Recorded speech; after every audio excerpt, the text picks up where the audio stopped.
Hello everyone. आप सभी का स्वागत है सम्यक के डिजिटल प्लेटफॉर्म पे। और आज हम आपके लिए लेके आए हैं नई series know your concept KYC। और इस सीरीज में आज हम पहला टॉपिक जो डिस्कस करने वाले हैं वो है डी डॉलराइजेशन। आपने देखा होगा काफ़ी टाइम से ये बहुत ज़्यादा न्यूज़ में है, कभी अर्जेंटीना के वजह से, कभी इंडिया और यूएई में जो ट्रेड हुआ है उसकी वजह से। तो हम इस कॉन्सेप्ट को इस तरह से प्रिपेयर करेंगे कि प्री में या मेंस में या किसी भी गवर्नमेंट एग्जाम में कोई भी क्वेश्चन आए आप इसे अच्छे से डील कर सकें। और उसके लिए सबसे ज़्यादा ज़रूरी है कि आपका कॉन्सेप्ट क्लियर हो और आपको उस कॉन्सेप्ट के बारे में सारी डिटेल्स पता हो। तो चलिए बात करते हैं हम डी डॉलराइजेशन के बारे में। डॉलराइजेशन और डी डॉलराइजेशन दो चीज़ होती है। डॉलराइजेशन का मतलब आप क्या समझेंगे डॉलराइजेशन से? जब हम डॉलर पे डिपेंड हो और खुद की करेंसी को हम ड्रॉप कर दें या फिर हमारी डिपेंडेंसी ज़्यादा हो किस पे, डॉलर के ऊपर, तो हम क्या बोलेंगे? डॉलराइजेशन। इसका बेस्ट एग्जांपल मैं आपको देना चाहूँगी अर्जेंटीना का। लेटेस्ट एग्जांपल है, अर्जेंटीना में क्या हुआ, उन्होंने अपनी खुद की करेंसी को ड्रॉप कर दिया और डॉलर को अडॉप्ट कर लिया क्योंकि वहाँ की इकोनॉमी स्टेबल नहीं थी। और डॉलर एक ऐसी करेंसी है जो कि वर्ल्ड वाइड एक्सेप्टेबल है और बहुत ज़्यादा स्टेबल है। इस वजह से अर्जेंटीना ने क्या किया?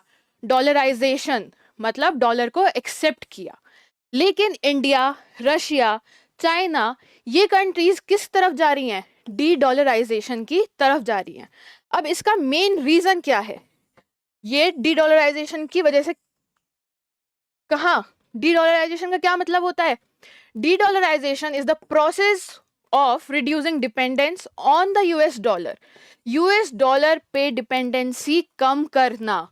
ठीक है, किस किस चीज के लिए? इंटरनेशनल ट्रेड के लिए, रिजर्व्स, फॉरेक्स रिजर्व्स के लिए, फाइनेंशियल ट्रांजैक्शंस के लिए, जैसे हम ऑयल परचेज करते हैं उसके लिए, और अल्टरनेटिव करेंसीज और मैकेनिज्म यूज करना है, या फिर हमारी खुद की लोकल करेंसी यूज करनी है। For an example rupees, India के लिए क्या होगा? रुपीज। तो हम उसे क्या कहेंगे? Dedollarization. इसका मैं आपको एग्जांपल बताती हूँ लेटेस्ट, वो है इंडिया और यूएई के बीच में ऑयल ट्रेड हुआ था, और वो ऑयल ट्रेड डॉलर में नहीं हुआ था, वो हुआ था रुपीस के अंदर।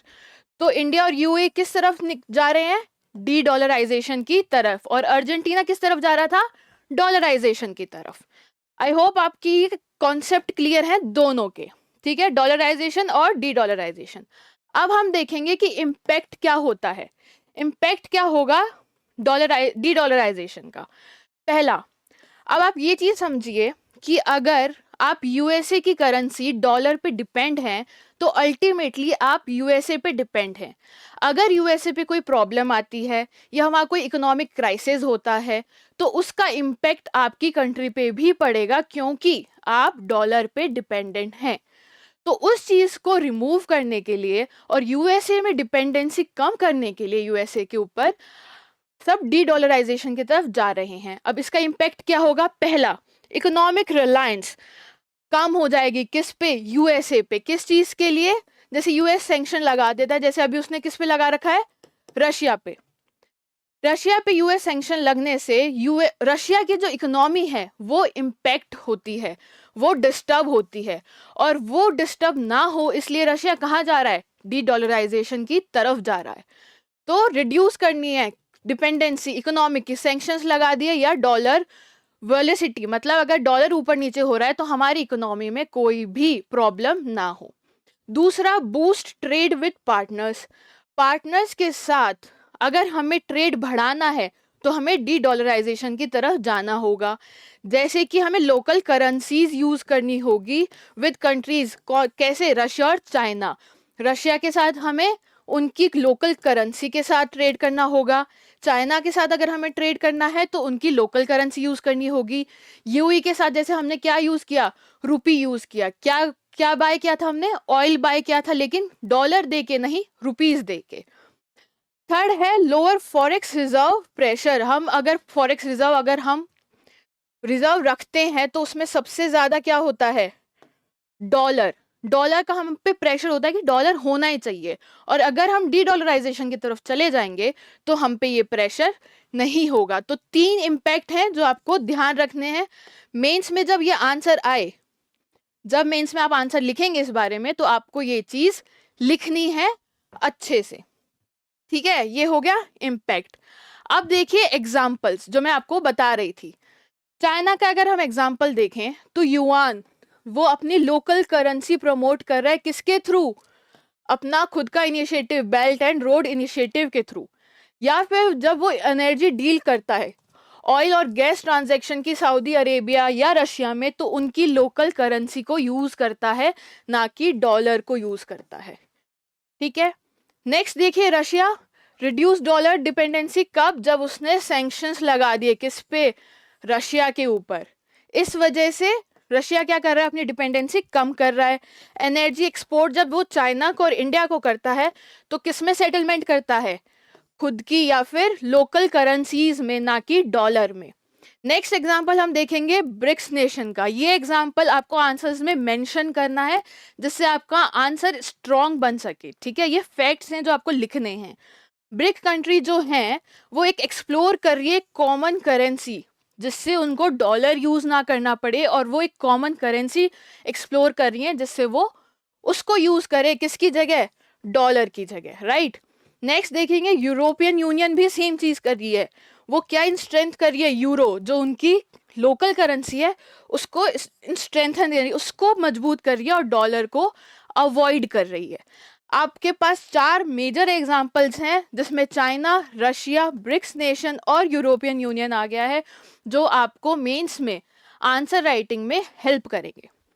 अब नेक्स्ट देखेंगे कि डी डॉलराइजेशन हम कर तो रहे हैं, लेकिन इंडिया को क्या क्या चैलेंजेस या किस किस पे काम करना पड़ेगा जिससे वो अपना रुपी को जो है स्ट्रॉन्ग कर सके और डॉलर को कम यूज कर सके, और रुपी को इंटरनेशनल रुपी बना सके, इंटरनेशनल करेंसी बना सके।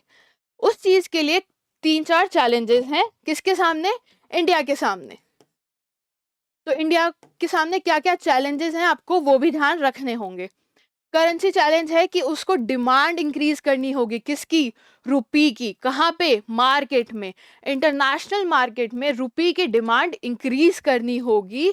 इन global market could required India to ensure the rupee stability. क्यों? जिससे रुपी की स्टेबिलिटी रहे। दूसरा अगर हम देखें, ग्लोबल इन्फ्लुएंस स्ट्रेंथ करेंगे इंटरनेशनल ट्रेड सिस्टम में इंडिया को।